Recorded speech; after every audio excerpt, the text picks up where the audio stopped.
पसीने की कमाई। एक नगर में एक गरीब ब्राह्मण अपनी पत्नी के साथ रहता था। वो भिक्षा मांगकर अपना जीवन गुजारता और भगवान की पूजा में लगा रहता था। वह उतनी ही भिक्षा मांगता जिससे उसके और उसके परिवार का पेट भर सके। उस नगर का राजा बहुत धनवान और ब्राह्मणों का आदर करने वाला था। राजा किसी भी ब्राह्मण को अपने महल से खाली हाथ नहीं जाने देता था। दूर दूर से ब्राह्मण राजा के पास आते और मुंह मांगा दान लेकर आशीर्वाद देते हुए चले जाते। एक दिन ब्राह्मण की पत्नी ने ब्राह्मण से कहा कि दूर दूर के ब्राह्मण राजा से मनचाहा दान लेकर चले जाते हैं और तुम यहाँ एक दिन भी राजा के पास नहीं गए।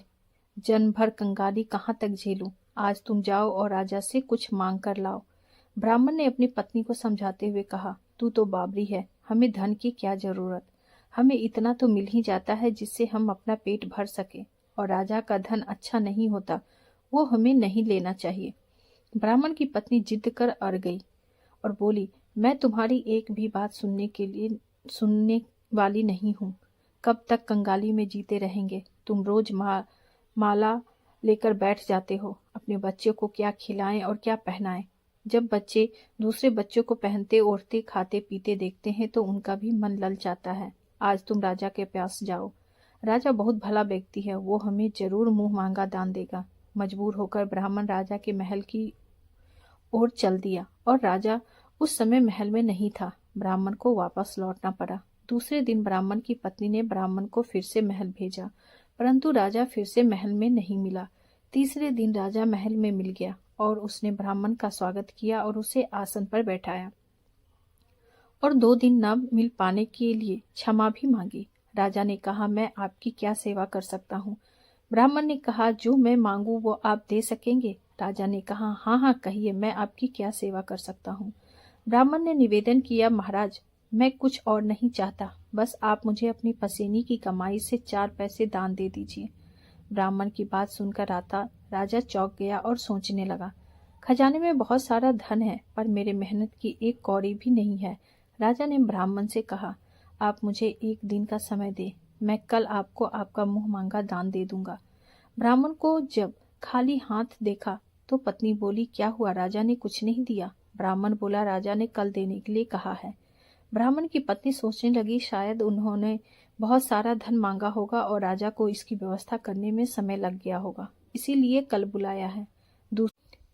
दूसरी ओर राजा ने अपने राजसी कपड़े बदलकर फटे पुराने कपड़े पहने और मजदूर जैसा वेश बना लिया। जब राजा की पत्नी ने देखा और कारण पूछा तो राजा ने सब कुछ बताया। रानी बोली, मैं भी आपके साथ चलूंगी। राजा के हाँ कहने पर रानी भी पुरानी साड़ी पहनकर आ गई। इस प्रकार राजा रानी मजदूरी की तलाश में शहर निकले। लुहारों के मोहल्ले में जाकर राजा ने आवाज लगाई, किसी को मजदूर चाहिए, मजदूर। आखिर एक लुहार ने उन्हें बुला लिया, जो पहिए पर हाल चढ़ाने की तैयारी कर रहा था। उसने राजा से कहा, देखो तुम्हें पहले खलात धौंकनी पड़ेगी और जब आग आ जाए उसके बाद घन पीटना होगा। फिर रानी की ओर देखकर कहा, तुम्हें कुएं से पानी लेकर होदी भरनी पड़ेगी और कोयले वाले घर से कोयला लेकर भट्टी में डालना होगा। तुम दोनों को दिन भर में 2-2 आने मिलेंगे। अगर काम पसंद हो तो बोलो, नहीं तो अपना रास्ता नापो। राजा रानी लुहार के बताए काम को करने लगे। राजा खलात धौंकने लगा पर उससे काम ठीक से नहीं हो पा रहा था। लोहार नाराज होकर राजा को ठीक से काम करने के लिए कहता है। राजा जैसे तैसे अपना काम करने लगा। रानी भी कुएं से पानी भरकर लाने लगी। रानी के हाथ में फफोले पड़ गए थे। किसी तरह बड़ी कठिनाइयों से उसने पानी का हौज भरा। उसके बाद रानी कोयला लाकर भट्टी में डालने लगी। कोयला भरने से रानी के गोरे हाथ और कपड़े काले हो गए। भट्टी में आग आने पर लोहार ने पात भट्टी में से निकालकर पहिए पर जमाई और एक धन अपने हाथ में लेकर और एक राजा के हाथ में देकर कहा, देखो बारी बारी से धन इस पर पटकना, हाथ इधर उधर ना होने पाए। राजा जोर जोर से धन पटकने लगा, लेकिन उसका निशाना ठीक नहीं बैठता था। कभी धन हाथ पर गिरता तो कभी पहिए पर। मजदूरों का यह हाल देखकर लुहारिन बड़बड़ाती हुई आई और लुहार से कहने लगी, तुमने कहाँ से यह नौसिखिया मजदूर काम पर लगाए हैं? इनसे काम नहीं होगा। यह सस्ते मजदूर तुम्हारा सब काम बिगाड़ देंगे। राजा रानी उन दोनों की फटकार सुनने सुनने अपना काम पर मन लगाकर करने लगी। घन पटकते पटकते राजा का शरीर पसीने से तरबतर हो गया और जोर जोर से सांस चलने लगी। रानी भी पानी भरते भरते और कोयला झोंकते झोंकते थक कर चूर हो गई। दोनों ने पूरे दिन बहुत मेहनत की। लुहार ने राजा रानी को 2-2 पैसे दिए, जिसे वह बड़ी खुशी से महल आ गए। आज उन्हें पता चला कि मेहनत की कमाई कैसी होती है। राजा ने 4 पैसे अलग रख दिए और अगले दिन ब्राह्मण को बुलाकर उसे दे दिए। ब्राह्मण राजा को आशीर्वाद देकर घर लौटा और ब्राह्मणी से कहा, लो, मैं राजा के यहाँ से दक्षिणा ले आया हूँ। ब्राह्मणी खुश होकर दौड़ती हुई आई, पर जब उसने 4 पैसे देखे तो वो ठिठक कर रही थी और उन्हें दूर फेंक दिया। वो जल भूनकर ब्राह्मण से बोली, तुम जैसे दरिद्र से राजा के यहाँ जाकर भी कुछ न मांगा गया, सन भी नहीं आती, कहकर रूठ कर चली गई और बहुत देर तक बरबर करती रही। ब्राह्मण ने उस 4 पैसों को उठाकर तुलसी घर के पास रख दिए और सोचा, जब ब्राह्मणी शांत हो जाएगी तो जरूरत पड़ने पर उठा लेगी। परंतु कई दिनों तक पैसे वहीं रखे रहे और फूल बेलपत्र ऊपर से गिरकर मिट्टी में दब गए। ब्राह्मण और ब्राह्मणी दोनों ही उन सिक्कों के बारे में भूल गए। कुछ दिनों बाद तुलसी घर में 4 पौधे उगे। चारों पौधे बहुत सुंदर थे। यह देख ब्राह्मणी रोज उसमें पानी डाल देती। 4 महीने बाद वो पौधे बड़े हो गए और उसमें फूल लगने लगे। फूल सूखने पर इनसे मोती झरने लगे। ब्राह्मण और ब्राह्मणी ने कभी मोती नहीं देखे थे। वे समझे कि कोई चीज है। हर रोज कई फूल झड़ते और बहुत मोती पूरे तुलसी घर में बिखर जाते। ब्राह्मणी उन मोतियों को समेटकर घर के एक कोने में डाल देती। इस तरह वहां मोतियों का ढेर लग गया। एक दिन एक सब्जी वाली ब्राह्मणी को सब्जी लेनी थी, पर उसके पास पैसे नहीं थे। उसने सब्जी वाली से कहा, क्या तुम इन चमकदार बीजों के बदले सब्जी दे सकती हो? सब्जी वाली ने देखा तो वो पहचान गई कि ये तो मोती हैं। उसने खुशी खुशी ब्राह्मणी को उन मोतियों के बदले उसकी मनपसंद सब्जी दे दी। अब से हर रोज ऐसा होने लगा। ब्राह्मणी और सब्जी वाली दोनों खुश थे। सब्जी वाली यह सोचकर खुश थी कि मुझे 1 पैसे की तरकारी के बदले हजारों का माल मिलता है, और ब्राह्मणी यह सोचकर खुश थी कि इस बीजों के बदले सब्जी मिल जाती है। इस प्रकार कई महीने बीत गए।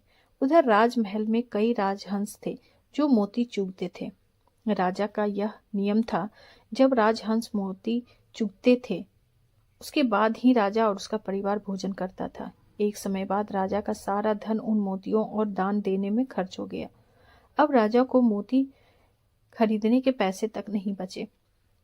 यह खबर पूरे नगर में फैल गई। ब्राह्मण और ब्राह्मणी को जब यह बात का पता चला, उन्होंने यही विचार किया कि राजा बहुत दानी और नेक दिल है।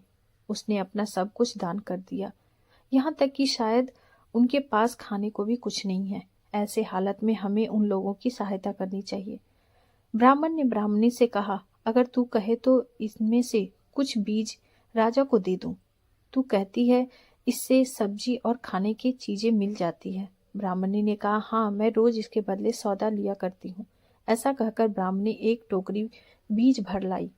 ब्राह्मण राजा के पास पहुंचा और उसे वो मोती दिए और राजा को सारी बात बताई। राजा उन मोतियों को देखकर चौंक गया। उसने मोती राजहंस को दिए। राजहंस उन्हें चुगने लगे। यह देख राजा ने ब्राह्मण से कहा, एक एक मोती सैकड़ों रुपए का है। सच बताइए, आपके पास इतने मोती कहाँ से आए? ब्राह्मण बोला, महाराज, ऐसे बीज तो हमारे घर पर बहुत हैं। और राजा को पूरी बात बताई। राजा अपने मंत्रियों के साथ ब्राह्मण के घर पहुंचे और उन चारों पेड़ों को देखा। पूछताछ में उन सिक्कों वाली बात सामने आ गई।